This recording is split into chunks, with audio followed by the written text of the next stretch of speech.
Bonjour à toutes et à tous, on se retrouve ce matin en matinale avec Aline. Bonjour Aline. Bonjour tout le monde, bonjour Martin, on a des jingles maintenant. Oui, j'ai bricolé un petit jingle, alors c'est pas forcément pour le lancement de la matinale, là je l'ai mis au lancement, mais c'est plutôt pour faire des petites virgules entre, entre les séquences notamment. Ah, mon son doit être éteint. Ah, attends, je rallume, c'est parce que ça doit pas être le micro numéro 2 celui-là, peut-être qu'on les a inversés, c'est probable. Ça doit être celui-là. J'ai tout allumé, donc là normalement ton son doit être normal. Eh ben bonjour tout le monde.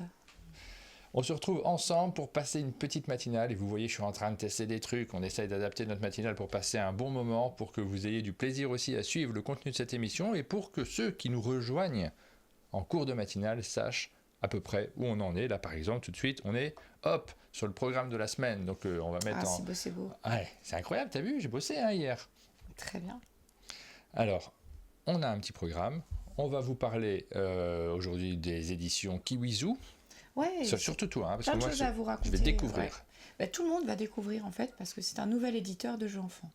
Oui, qui va arriver, on aura l'occasion d'en reparler, on aura l'occasion de découvrir des jeux, mais là c'est la première fois, ça pourrait être dans les actus ludiques. D'ailleurs tu m'as fait l'affiche en me disant tiens Martin, je vous ai mis des informations pour les actus ludiques que vous faites avec Pénélope, on aurait pu le placer là, et je me suis permis de dire mais en fait on va pas trop savoir bien en parler vu que c'est toi qui as eu tous les échanges, donc c'est peut-être à toi d'en parler davantage dans une matinale plus classique telle qu'on le fait aujourd'hui.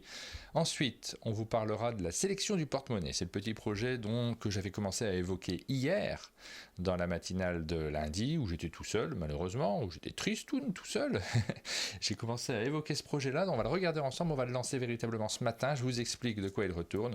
On reviendra sur Mix Art, un petit jeu qui sort chez Subverti. De temps en temps, on vous donnera nos avis dans ces matinales sur les jeux qui sortent. Celui-ci, il me tient particulièrement à cœur parce qu'il y a toute une histoire autour, donc je vous en reparle un peu plus tard. Moi aussi, j'ai toute une histoire autour, je vous raconterai. Ah oui, et on terminera avec le dessin du jour. Je crois que tu as déjà raconté l'histoire autour. Le dessin du jour. Oui, de temps en temps, c'est vrai que j'avais pas mis à jour la rubrique dessin. Là aussi, c'est sur le site internet. Hop, on se reconnecte sur le site internet et on va regarder cette rubrique-là. C'est un peu plus bas. Vous avez la possibilité de voir des dessins. Et ça serait bien qu'il y en ait régulièrement. Il n'a pas été mis à jour, ce site internet. Je vais le faire en cours de matinale. Ça, c'est pas les derniers. J'en poste régulièrement, j'aimerais bien que ça soit une rubrique qui vive. Il faudrait qu'il y ait d'autres dessins que des dessins de Martin Wittberg. Je trouve que ça serait une bonne idée aussi. Mais par contre, comptez pas sur moi, les amis. Non, mais il y a plein de dessinateurs géniaux dans le monde du jeu. J'aimerais bien leur offrir aussi de temps en temps la possibilité d'avoir une tribune sur cette page-là et mettre autre chose que des dessins de sport. Ce serait, à mon avis, une bonne chose également. On en reparle en fin d'émission. Voilà pour le programme. On commence par parler des éditions Kiwizoo. Donc, de quoi s'agit-il? Tu les as croisées? Oui, je les ai rencontrés plusieurs fois. En fait, il s'agit de deux personnes, Nathalie et David, qui ont décidé de monter une maison d'édition de jeux enfants. Et c'est pas des inconnus, Nathalie et David, puisque c'est des anciens éditeurs de jeux enfants déjà, qui ont décidé de faire leur propre maison d'édition. Et ils ont une vraie appétence pour tout ce qui est évidemment lié au monde de l'enfance, mais aussi sur le côté illustration jeunesse. Quand on va les voir dans leurs locaux à côté de Paris, j'ai perdu le nom de la ville. Quand on va les voir dans leurs locaux, en fait, on voit d'abord, en premier, beaucoup d'albums de jeunesse. Ah. Et ils sont vraiment très attachés. Toi, tu avais été dans les locaux, hein, c'est ouais, ça? J'avais été dans les locaux, j'avais pas retenu le nom de la maison d'édition où tu t'étais je déplacé. les avais rencontrés là-bas et ils m'avaient présenté tout ce qu'il y avait en projet. Et à l'époque, le logo, je ne l'avais pas vu. Donc voilà, c'est le logo de Kiwizoo, cette nouvelle maison d'édition de jeux jeunesse qui arrive avec toute une gamme et qui va être distribuée par BlackRock. Et dans cette gamme, il y a plein de jeux on a le droit de vous en dévoiler quelques images. Et ces jeux sont signés par des auteurs qu'on connaît bien. Alors voilà, ça c'est Nathalie et David, les deux éditeurs. Et c'est vraiment de leur passion pour le jeu. Et Nathalie, tu l'avais croisée virtuellement pendant une animation live pendant le Covid. Ah oui, ça remonte à loin, effectivement, ça. Le Covid, ça paraît tellement loin aujourd'hui, on a l'impression que c'est de l'histoire ancienne. Donc voilà, je vous lis. Kiwizoo, maison d'édition distribuée par BlackRock pour les enfants de 3 à 6 ans, que ce soit des enfants qui aient l'habitude de jouer ou pas. Et donc on va avoir 8 jeux qui vont sortir cette année, et ces jeux, ils sont un peu distribués dans le temps, 4 jeux en février et ensuite deux nouveaux jeux en avril et 2 derniers jeux en juillet. Alors, et on voit, a les images des premiers jeux. On va vous les montrer. On voit qu'il y a des jeux qui sont signés déjà par des auteurs, parce que c'est vrai que quand les maisons d'édition se lancent au départ, souvent c'est l'éditeur lui-même qui signe ses premiers jeux, parfois c'est un copain ou des gens qu'on ne connaît pas, parfois ça crée aussi des auteurs en devenir qui vont devenir des auteurs importants, parce que des envies comme ça naissent des vocations, et là on voit qu'ils ont été chercher des auteurs quand même que l'on connaît bien. Romaric Gallonier connaissait déjà en fait, puisqu'il travaillait déjà dans le monde du jeu. Ah oui, c'est plus facile. Romaric Gallonier, Émilie et Jérôme Soleil, Marie et Wilfried Faure. Et eux-mêmes, Nathalie et David, qui signent un des 4 premiers jeux. Alors on a des jeux, vous voyez, c'est la première fois que l'on voit les visuels pour certains d'entre nous, peut-être que d'autres ont déjà suivi. Ça fait partie de leur communiqué de presse tout à fait récent, mais qui n'avait pas été public. Je pense que c'est un communiqué de presse qui s'adressait aux boutiques. Et donc on voit tout l'attachement qui est fait aux illustrations et à des thèmes qui vont parler aux enfants. Donc des thèmes un peu sorcières, des thèmes animaux, des choses qu'ils ont ciblées comme étant des points d'intérêt. Ils sont très très chouettes. C'est le même illustrateur sur chaque Non. Il y a vraiment un vrai travail qui est fait pour que les illustrateurs des albums jeunesse viennent jusque dans le monde du jeu. Et tout de suite, au premier coup d'œil, on se rend compte que c'est très chouette, que c'est vraiment des boîtes de jeux qu'on a envie de tenir dans ses mains, qu'on a envie de retourner, qu'on a envie de regarder sous tous les angles. Le logo prend beaucoup de place, je trouve, sur la couverture, mais par contre, ça crée une identité forte. C'est vrai que ça, c'est toujours une identité qui a été réfléchie avec Carbone Café. Oui. Il y avait un vrai travail ce sont des professionnels. Là-dessus. Voilà. C'est première découverte des éditions Kiwizu, je vous lis sur le chat. Nous avons en tout cas, moi j'ai eu l'occasion de jouer à chacun de ces jeux. Ah, on va revenir dessus. Et c'était vraiment plaisant de découvrir ces petites étapes. Pour le moment, les jeux ils sont encore en cours d'élaboration. C'est encore du work in progress. Donc à chaque fois, je vois une évolution dans les règles, une évolution dans l'illustration. Et tout ça, c'est pas encore figé. Les couvertures telles que vous les voyez là, c'est vraiment des couvertures encore en travail. Donc tout ça, c'est vraiment pour vous montrer une première approche, pas tout à fait certaine que ce que vous allez voir au final en boutique sera totalement 100% ce que vous voyez ce matin. Je reviens sur vos commentaires. Nous avons Folie Infantine qui nous dit ça fait un peu penser à Ozu le titre. Alors je pense que c'est vraiment un hasard. Oui, c'est un hasard. Il n'y a aucune raison de copier un titre d'éditeur. Ça finit par Zoo. Bon, d'accord. Parce que sans doute que Zoo, c'est un truc que les enfants disent particulièrement souvent. C'est étudié. Damien Patate, à qui on passe évidemment un grand coucou, nous demande quand ça arrive. Est-ce que c'est en 2025 ou est-ce qu'il y aura une première vague déjà en cette fin d'année? Février, avril et juillet. Donc non, c'est 2025. 2025, première approche donc sur ces jeux. Et c'est chouette parce que c'est rare en fait qu'on ait le temps de faire des approches aussi en amont. Merci à l'éditeur de faire ces communiqués. C'était vraiment un souci de voilà, on existe, on va arriver, on vous prépare des choses. C'est vraiment ça l'idée de la communication si en amont. Oui, et c'est vraiment chouette parce que je pense que Damien ne me contredira pas là-dessus, qui tient une boutique aussi. C'est difficile pour les éditeurs d'appréhender, de connaître les jeux, d'avoir une bonne idée de ce dont il s'agit. Et quand un représentant vient, ce qui n'est pas toujours le cas, ou quand on reçoit un communiqué dans lequel un catalogue dans lequel il faut cocher les cases, si jamais on n'a aucune idée de ce dont il s'agit, comment faire pour pouvoir évaluer le nombre d'exemplaires de chaque jeu. C'est tout un travail, évidemment. Je sais bien que les ludicaires font ce travail, essayent de se renseigner un maximum, mais si on leur facilite la tâche, c'est peut-être également une bonne chose. On essaye de le faire, mais l'éditeur essaye de le faire, et ça c'est plutôt chouette. Alors, on vous parle de la sélection du porte-monnaie. De quoi s'agit-il? J'ai trouvé un nom déjà. Est-ce que le nom est bien? C'est pas mal. Ça te convainc? Est-ce que tu sais de ce dont on va parler? Oui, j'ai écouté la matinale hier. Hier, Eline était en déplacement, j'en ai parlé hier, et c'est vrai qu'on n'en a pas beaucoup reparlé ensemble, et j'ai tendance à construire les rubriques dont on parle avec vous, en direct.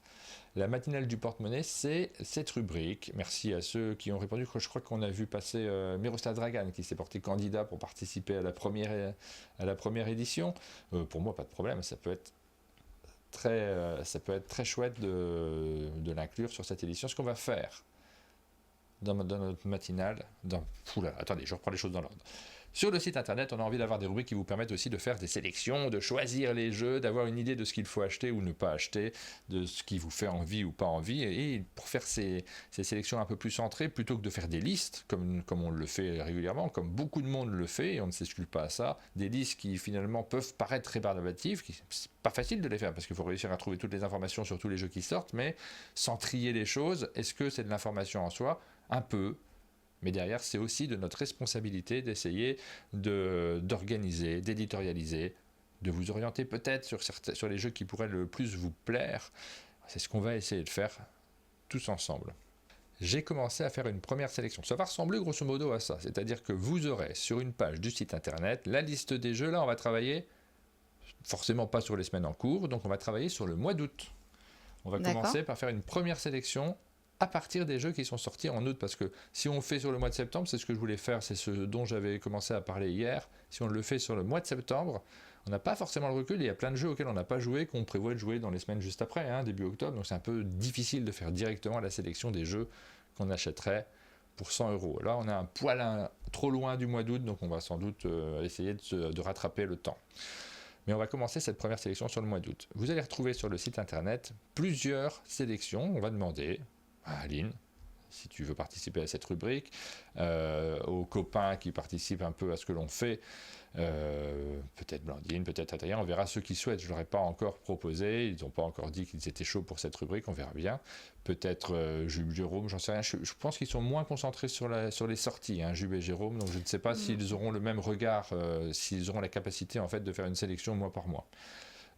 Et peut-être d'autres parmi Antares par exemple, s'il est toujours là ce matin. Antares, évidemment, tu es le bienvenu pour participer à cette rubrique, pour faire également ta propre sélection. Chacun pourra faire sa propre petite sélection, et c'est le premier moment où je l'ai annoncé depuis le début de l'année, j'ai pas encore eu le temps de le faire, c'est le premier moment où on propose à l'équipe de participer au site internet.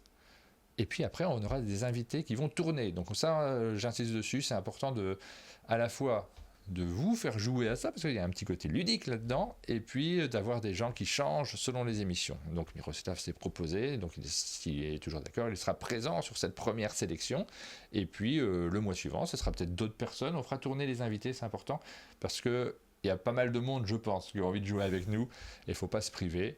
Sur le Discord, tout le monde pourra participer, on va voir comment on organise ça sur le Discord, et on va essayer de faire quelque chose de très ludique, très amusant. Première question qu'on va se poser, vous voyez la liste des jeux qui sont parus en août. Là, on a un peu de recul, on sait que ce sont bien tous ceux qui sont parus en août. On va essayer de faire une sélection en fonction de notre budget. Et ce budget, on va le définir ensemble. On va faire un budget qui correspond à ce que, pas forcément ce qu'on serait capable d'acheter nous, mais qui correspond grosso modo à un panier plus ou moins moyen de joueurs absolument passionnés. Donc on n'est pas sur du budget de 20 €, on va essayer de monter un peu davantage, et on va essayer d'avoir quand même des possibilités, parce que vous voyez le prix des jeux, là, je les ai classés par ordre de prix. Vous voyez, tous les prix sont indiqués. C'est pratique, ce site, c'est qu'on peut faire des classements de plein de manières différentes en un clic, et là, vous le voyez, ça part de 10 € pour ceux qui regardent le site, et ça va jusque de 8,50 € même, et ça va jusque 150 € pour le dernier jeu, qui est Dune, la guerre pour Arrakis. On avait déjà fait ce type d'article il y a quelques années sur l'ancien site qu'on avait sur Le Monde, et on était parti sur 100 € à l'époque. J'ai l'impression qu'il y a une inflation, que ça devient compliqué d'acheter. Et 100 €, vraiment, on pouvait prendre 2 gros jeux, on était content. Parfois, on rajoutait un troisième petit. Sûr, il y a une inflation qui est dingue en ce moment. On se rend compte que ça devient plus compliqué. Après, nos budgets. En fait, il faut être réaliste aussi, parce que de quoi on parle? On parle de la somme que remettent réellement les gens chaque mois, et je pense qu'elle se rapproche plus de 100 € que de 200. Ah oui, non mais ça, même, ça dépend. Les gens réels ou les gens passionnés, tu vois, il y a encore un écart par rapport à ça, parce que quand tu regardes les gens qui sont vraiment passionnés, et je pense à moi avant de recevoir des jeux, parce que nous on a un avis qui est un peu biaisé, les éditeurs nous envoient des jeux, donc ça n'aide pas aussi à se faire une bonne idée. C'est vrai que pour 100 balles t'as plus rien, mais bon, t'as quand même des c'est choses, quand même une grosse somme. Ouais, c'est une grosse somme. Et moi, quand je regarde cette liste-là, je sais que si j'avais dû me baser sur mon budget, il y en a quand même. Je pense que j'aurais dépassé les 100 €, c'est sûr. Miroslav Dragan, non, j'ai pas vu, c'est Matt Totoro qui nous dit 150 €, Plume Doigt nous dit 100 €, Brenda 120, elle tranche entre les deux, 150 pour Papa Joueur, Bug 150, Oroner entre 100 et 150, Folie Enfantine 150, Choupi 200, pour pouvoir prendre le dernier plus autre chose. Ouais. Bon, après, des jeux à 150, vous n'en aurez pas beaucoup Mais, quand même. Hein. ouais. Ça restera exceptionnel.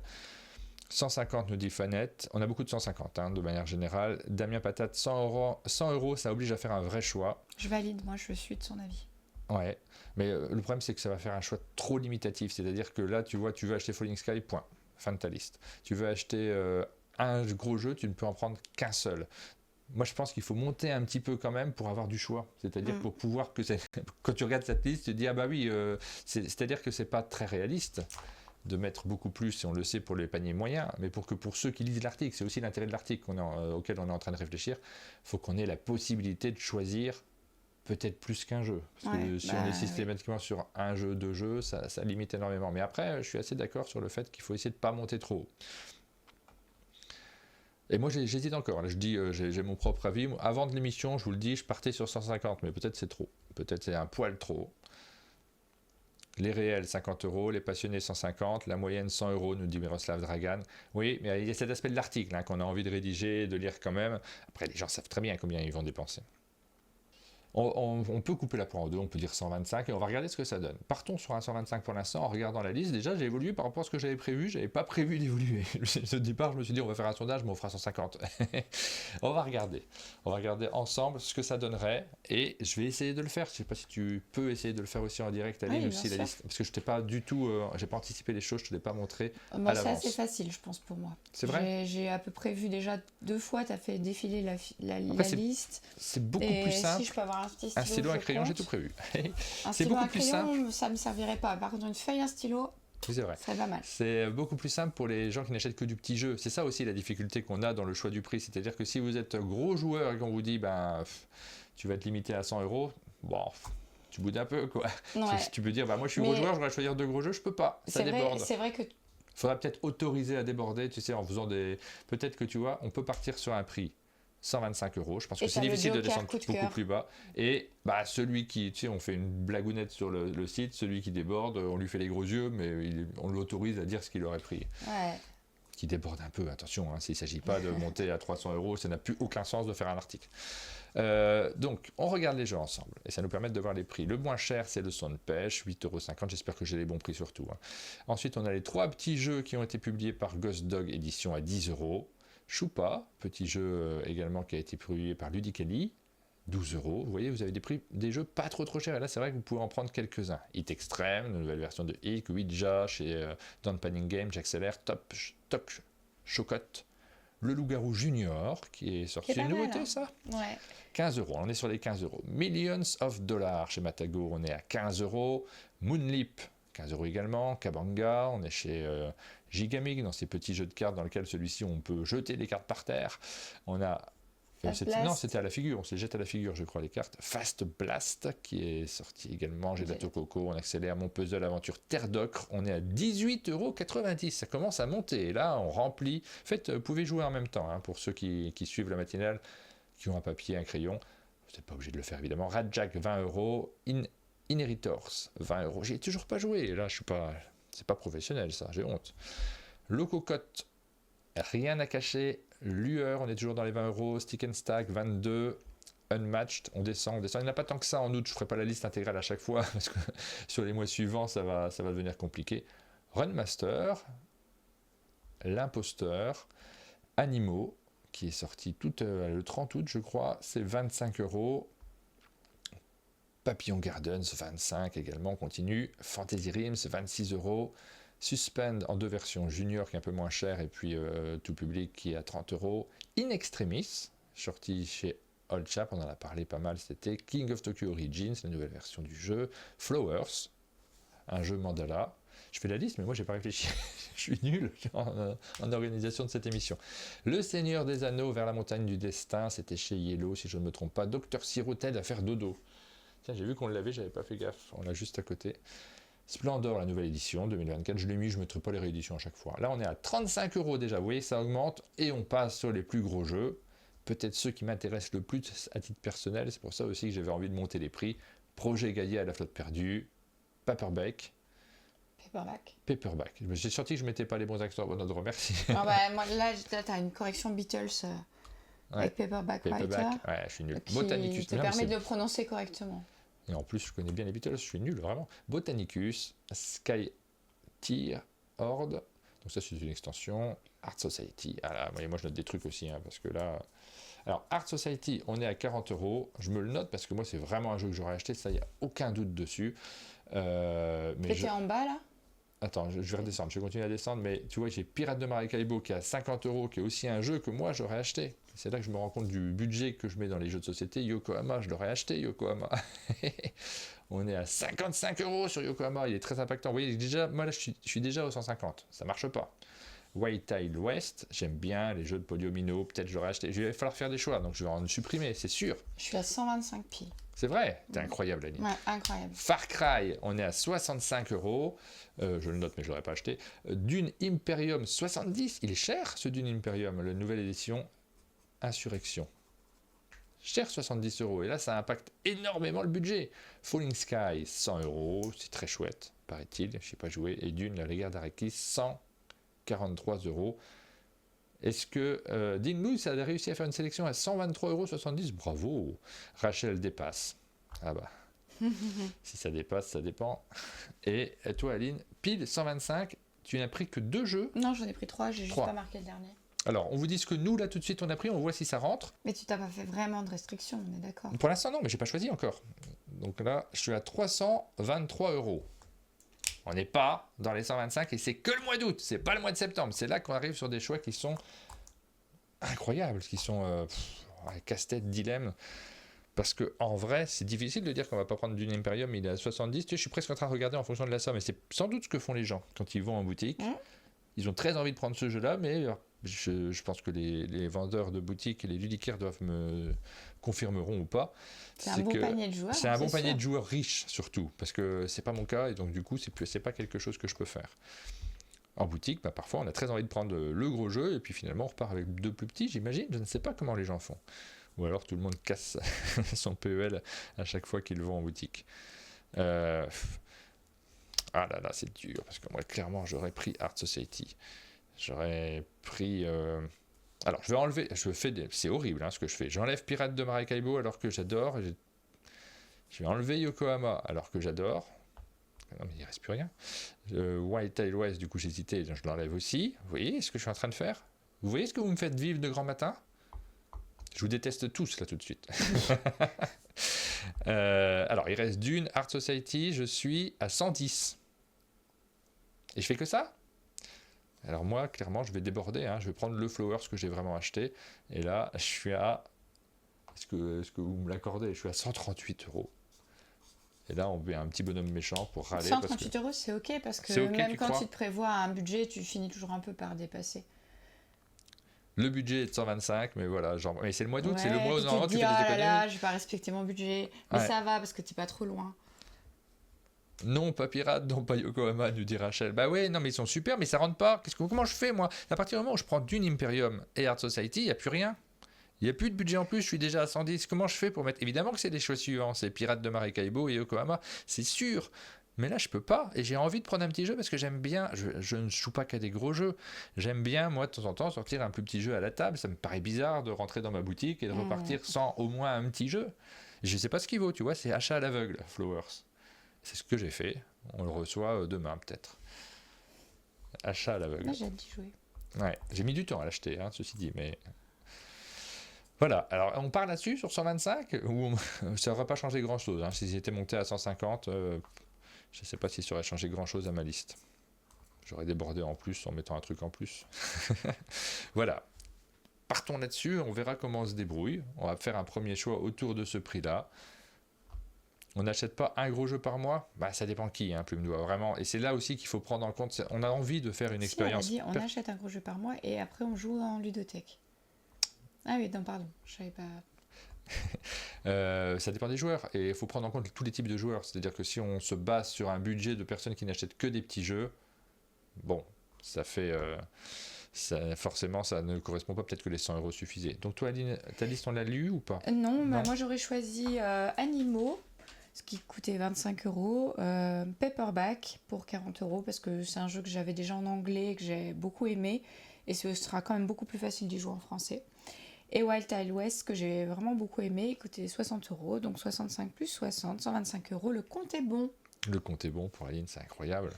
Et oui. Et en plus, je suis sûre, parce que je suis certaine que c'est les 3 que j'aurais choisis. C'était pas difficile, quoi.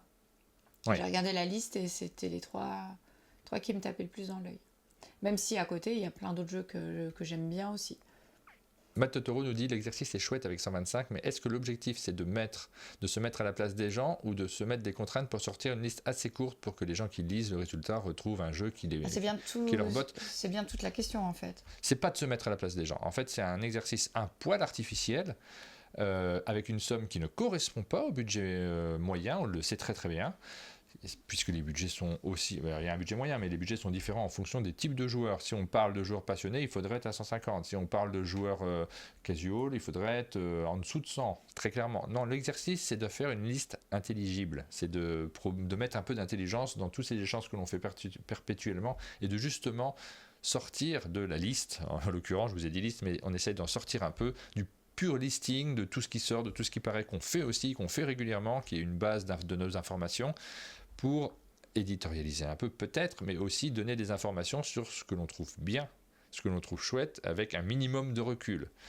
Et clairement, selon les mois, cet exercice financier, il est important, puisqu'on est quand même dans un domaine commercial. Donc juste de mettre de l'intelligence, un tout petit peu d'intelligence, et le fait de proposer à plein de personnes de participer, ça permettra d'avoir des listes quand même relativement variées, mais de réduire au maximum.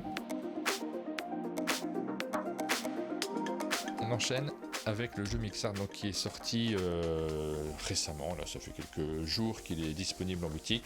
J'avais envie quand même de faire un petit retour sur ce jeu, pour plusieurs raisons. Déjà la première, c'est que je l'aime bien, j'ai une petite histoire autour de ce jeu. Alors j'ai illustré une carte, je l'ai d'emblée, mais c'est pas du tout de ça dont je vais vous parler moi, puisque c'est complètement anecdotique. Il y a plein de cartes à l'intérieur. Alors c'est anecdotique le fait que j'en fasse partie, hein.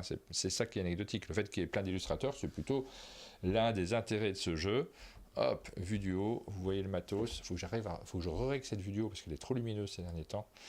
Ou alors faudrait... Oui, elle est trop lumineuse. Là on voit rien du tout.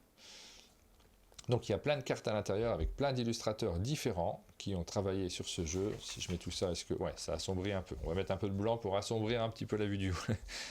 pour la rendre plus lisible. Il y a une balance des blancs qui est automatique. C'est ça qu'il faudrait que je règle. Il faudrait qu'elle reste toujours comme ça. Il y a plein de cartes, plein d'illustrateurs différents qui sont à l'intérieur de ce jeu, qui proposent des défis qui sont différents. Et effectivement, j'ai fait une carte, mais ça, on s'en fiche. C'est pas de ça dont on va parler. La raison pour laquelle j'ai choisi ce jeu pour cette matinale, si j'ai choisi de vous en parler un peu, c'est que c'est un jeu qu'on a découvert il y a 1 an, Aline, au sommet des jeux. Il nous était présenté par Subverti, par Johan et Jérémy, l'auteur et l'éditeur. On a eu l'occasion de le découvrir, et moi, vraiment... J'ai adoré ce jeu, ça m'arrive pas si souvent que ça sur des petits jeux parce que c'est pas un truc hyper innovant, c'est pas un truc forcément génial. J'insiste là-dessus directement parce que c'est très important de ne pas vous donner un faux avis et de ne pas être dithyrambique, parce que j'aurais tendance à l'être de manière naturelle, sur quelque chose qui ne va pas vous impressionner. C'est un petit jeu. C'est un petit casse-tête, c'est un puzzle game dans lequel on va assembler les différentes cartes devant soi, mais c'est pas le type de jeu dans lequel vous avez un effet waouh incroyable. C'est pas le but de l'éditeur, c'est pas le but de l'auteur, et ça serait dommage de vous laisser cette impression-là, alors que c'est juste une bricole, c'est un petit jeu pas trop cher, le genre de petite boîte qu'on rajoute justement quand on va chez son ludicaire et qu'on se dit allez hop, je rajoute un petit en plus, la petite friandise. Et en plus, je vais insister parce que j'ai vu pas mal de joueurs y jouer depuis. Ça ne plaît pas à tout le monde. Il y a plein de joueurs à qui ça ne parle pas du tout, pour lesquels c'est un exercice, voire même c'est pénible, en disant je vais plutôt faire un truc amusant, là ton petit exercice ça ne me plaît pas. Ça, c'est mon spoiler, c'est le petit message que je veux passer directement, parce que rien n'est plus désagréable que quelqu'un qui ne tarit pas d'éloges sur un produit culturel, et après quand vous le regardez, quand vous y jouez, quand vous le lisez s'il s'agit d'un livre, vous êtes déçu parce qu'on vous l'a trop vendu. Il ne faut pas faire ça. Il y a 2 auteurs, pardon, tout à fait, Johan. Il y a Jérémy Partinico et Alexandre Aguilar. C'est les 2 auteurs sur ce jeu. Je repense plus facilement à Jérémy parce qu'Alexandre, je l'ai moins croisé ces derniers temps. Mais c'est une erreur. Maintenant, je vous explique pourquoi moi j'ai adoré. Je vais passer du côté dithyrambique. Maintenant que je vous ai fait tous les avertissements nécessaires. Et hop, on va casser la balance des blancs. On va laisser du blanc de ce côté-ci pour que la caméra ne change pas trop vite. À l'intérieur de ce jeu, vous avez des cartes avec des bombes de couleurs et des tags, des graffitis qui ont été faits sur les murs. Et hop, j'ai une musique de Demis Roussos dans la tête. Vous l'avez aussi? Ah oui. Chaque joueur va commencer avec 10 cartes en main. Ça, vous allez voir que ça va vous faire penser un peu à Dictopia, le chef-d'œuvre. Et là, je suis dithyrambique sans aucune limite, qui est publié par Subverti, qui est également un jeu signé par Jérémy Partinico. Dans Dictopia, on commence avec 8 cartes. Là, on en a 10 dans celui-ci. Et ensuite, dans le temps imparti du chronomètre, vous allez essayer de faire le plus de points possible. Comment on fait des points? Tout simplement en assemblant vos différentes cartes, pardon, je les mets trop bas, en assemblant vos différentes cartes pour qu'à côté de chaque graffiti, il y ait la bombe de la couleur qui correspond. Donc si je mets ici ces deux cartes ensemble, regardez, juste ces deux-là, la bombe violette pour ceux qui écoutent, à côté du graffiti violet, et la bombe verte à côté du graffiti vert, c'est bon, je vais marquer 2 points, un point pour chacun des graffitis. C'est simple, c'est pas compliqué. Vous pouvez également superposer les bombes, il peut y avoir des usages qui sont intéressant à le faire. Et puis il y a des fameuses graffitis dans lesquels il y a 2 couleurs. Ici on a violet et rouge, et dans ce cas-là, il faut qu'il y ait 2 bombes l'une à côté de l'autre. Il faut essayer de bien calculer pour que cela fonctionne. Là, j'ai pas forcément bien joué parce que je vois que mon rouge il est à côté de 2 autres violets. Il y a ce violet qui était là. Est-ce que j'aurais pas eu plus intérêt à faire comme ça, à mettre ça ici, et puis mettre un deuxième violet comme ceci? Est-ce que c'est comme ça qu'il faut bien jouer? Enfin, il y a toutes des réflexions à avoir qui sont des réflexions de puzzle game. Là, on n'est plus dans un jeu dans lequel on assemble les lettres comme dans Dictopia, que toi t'adores, Aline. Ouais, j'adore Dictopia, c'est vrai.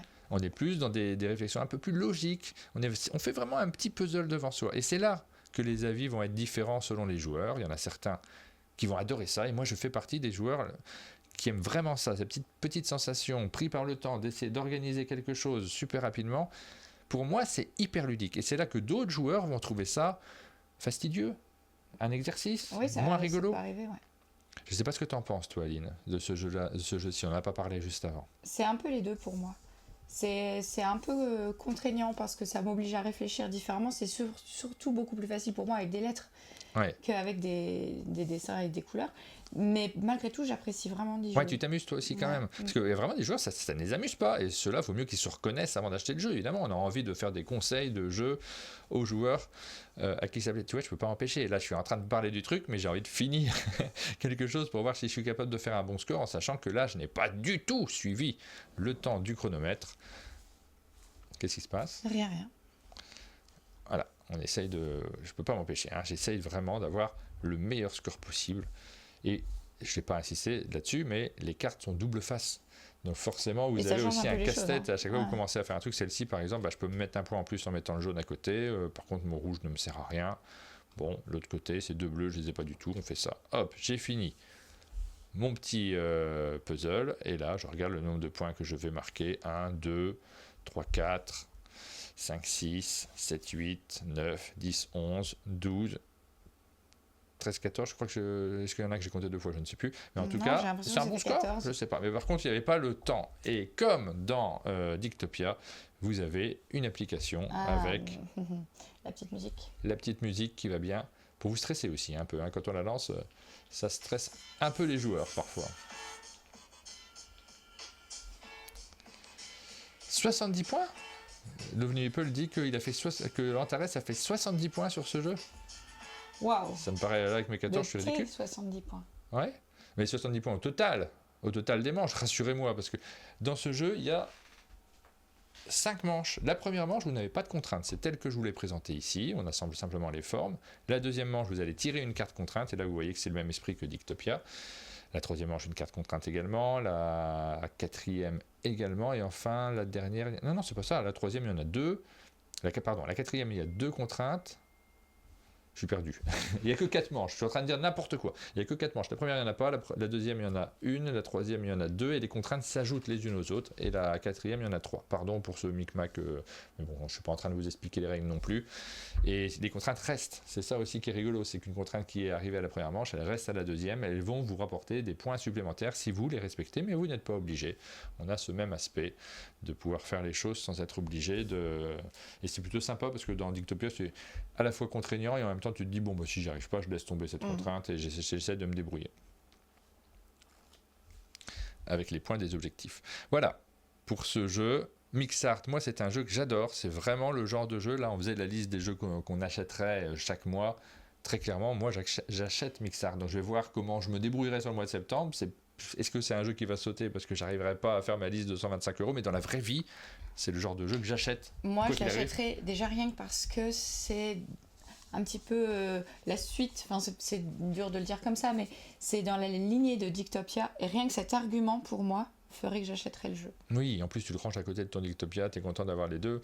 Moi, c'est vraiment un jeu que j'achète. Si vous vous reconnaissez dans ma description, vous voyez que j'ai mis énormément, j'espère que je n'ai pas été désagréable, Johan, là-dessus. J'ai mis énormément d'avertissements parce que c'est toujours très important pour moi de conseiller. C'est aussi pour ça que vous regardez notre chaîne. À la bonne personne. Voilà, c'est que les gens doivent se reconnaître dans les jeux qu'on leur conseille. Il ne s'agit surtout pas de vous vendre le plus de jeux possible. Je n'ai pas d'intérêt particulier à ça. Sauf si vous vous connectez sur le site et que vous utilisez nos liens d'affiliation, évidemment. Mais on n'a pas d'intérêt. Notre intérêt, c'est que vous, comme un bon vendeur en boutique d'ailleurs, c'est pas si différent là-dessus. Notre intérêt, c'est que vous vous reconnaissiez dans les jeux qu'on vous cite, que vous sachiez si ces jeux sont faits pour vous et que vous les achetiez si ça vous correspond et si c'est les jeux sur lesquels vous allez avoir du plaisir. Le but, c'est de partager avec vous à la fois l'envie, parce que cette envie, elle est passionnante, hein, quand on arrive en boutique, qu'on a vraiment envie d'un jeu, qu'on l'attend avec impatience, on veut vous créer des envies, parce que c'est du plaisir, et en même temps, que vous choisissiez les bons jeux. Voilà pour Mixart. Comme on dit, c'est un jeu qui rentre dans ma ludothèque, de toute évidence. Oui, moi aussi. Vraiment, rien que le fait, je te dis, que ce soit la gamme qui suit Dictopia, et j'avais tellement aimé Dictopia, et là, ça reprend un mécanisme qui est proche en étant différent, en étant challengeant. Ça rentrerait dans ma ludothèque aussi. On termine avec le dessin du jour. Est-ce qu'il est bien ce petit menu? Est-ce que tu es convaincu, Aline? Parce que c'est un peu la nouveauté de nos matinales de cette semaine, c'est le petit menu en bas. J'ai rajouté une bande blanche pour le séparer de nous. N'hésitez pas à me dire si vous trouvez que cette bande blanche est trop invasive. On se reconnecte. Non, je ne sais pas. Tu sais, moi, je pose des questions surtout à tout le monde, tout le temps. C'est vrai. On se connecte. On va vite changer cette une du site, parce que cette tête est abominable. Mais tout seul, tu souris pas. En fait, ça va pas. Faut que je travaille mon sourire pour les vignettes. Je suis en train de sourire du coup. Sur le site, vous avez donc la matinale, le dernier article que l'on a publié. Vous avez Inori, le jeu, c'est la nouvelle vidéo On explique et on joue, qui est déjà disponible sur le site et qui n'est pas encore disponible sur notre chaîne YouTube. D'ailleurs, si vous voulez la voir un tout petit peu en avant-première, vous allez sur le site et vous regardez la vidéo avant tout le monde. Je la mettrai en ligne cet après-midi, aux alentours de 16-17 heures, quelque chose comme ça. Ensuite, les articles, tout ça, plom. Et juste en dessous, on a les dessins. Et faut que j'actualise. Pouf. Hop. Les dessins qui sont là au-dessus. Et là, vous avez à chaque fois les dessins que je mets. Alors, j'avais un peu de retard, j'avais pas mis les derniers. Les 2 derniers dessins que j'ai réalisés pour l'équipe. En vrai, j'en ai fait plus que ça ces derniers temps, mais il y en a que j'aime moins, donc je n'ai même pas envie de les mettre sur le site de temps en temps. Petite anecdote, samedi, le dessin que j'ai fait pour l'équipe, j'étais vraiment pas bien réveillé, j'étais pas bien dans mon assiette samedi. Pas une super journée, dans ce cas-là, c'est dur. J'étais pas là. Ben oui, c'est dur de trouver des bonnes idées de dessin, c'est très compliqué dans ces cas-là. Et pour l'anecdote, c'est pour ça que je ne l'ai pas mis celui-là en plus, je pense, j'ai un mauvais souvenir sur ce dessin en particulier. J'ai envoyé mes croquis à l'équipe, 5 croquis comme d'habitude, et je me suis pas rendu compte que tellement concentré sur mes idées, sur l'un des dessins, j'ai pas mis la bulle. J'ai oublié l'une des bulles qui fait tout le sens du dessin, sinon il est incompréhensible. Bah mince alors. Ouais. Et après, en recevant la réponse du journal, je me suis rendu compte parce qu'ils ont choisi celui où j'ai oublié de mettre la bulle. Je ne sais pas ce qu'ils ont compris. Et j'avais fait n'importe quoi. Le titre du dessin, c'était marqué ambiance. Je ne sais plus quel était le sujet, mais le terme ambiance, j'avais oublié AM. C'était marqué ambiance. Enfin, j'ai eu honte en voyant, mais qu'est-ce que j'ai envoyé? Mais vraiment complètement dans le gaz. Ouais. Et du coup, au moment de leur envoyer la version finale, évidemment, j'ai rajouté la bulle qui manquait. Je n'ai pas eu de remarque particulière de l'équipe. Donc, ça y est, on a compris. J'espère qu'ils ne regardent pas cette émission. Mais ils ont choisi celui-là. Il y en avait qui me plaisaient bien dans la liste de ceux que j'avais envoyés. Mais celui-ci, pour moi, était juste incompréhensible. Donc, celui du samedi, pas si fier que ça en réalité.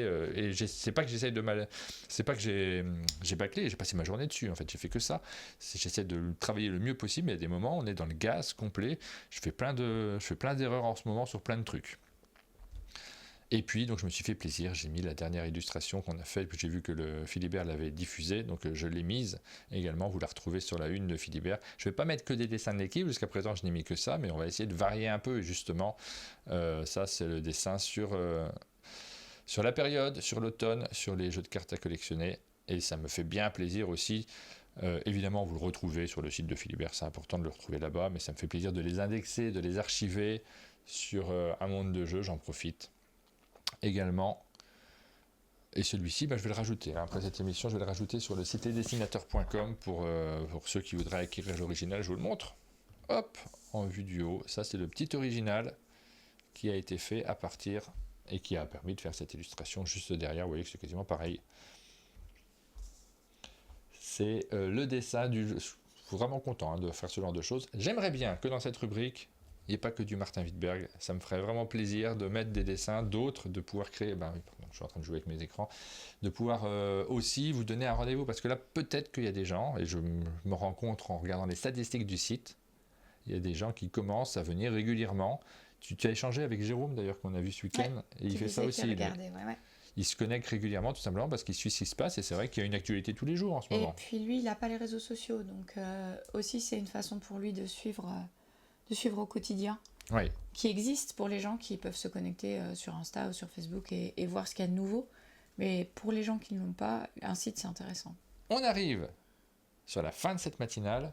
C'est le moment de travailler. On a un peu de boulot à faire parce que là, on reçoit Yellow cet après-midi. Donc on va enchaîner directement. C'est nos visites de la fin de la semaine. On en a quelques-unes. On est encore au début de la semaine. Nos visites de début de semaine et puis Yellow en fin de semaine. Creative and Cool. Creative and Cool, exactement. Et on vous donne rendez-vous d'ailleurs demain matin pour une matinale un peu spéciale sur Yellow et leur 20e anniversaire. Et on fera un peu du jeu derrière, je pense que cette matinale va durer. Oui, elle va durer plus. Ouais, on va s'amuser un peu derrière, on fera du jeu en live avec vous et ce sera l'occasion de présenter quelques jeux. On ne sait pas encore tout à fait lesquels, on en discute cet après-midi. On vous mitonne une petite matinale aux petits oignons. Une matinale aux petits oignons, c'est ça. Allez, c'est la fin de cette matinale, on vous donne rendez-vous demain. Passez une bonne journée. Et Très bonne journée. À demain tout le monde.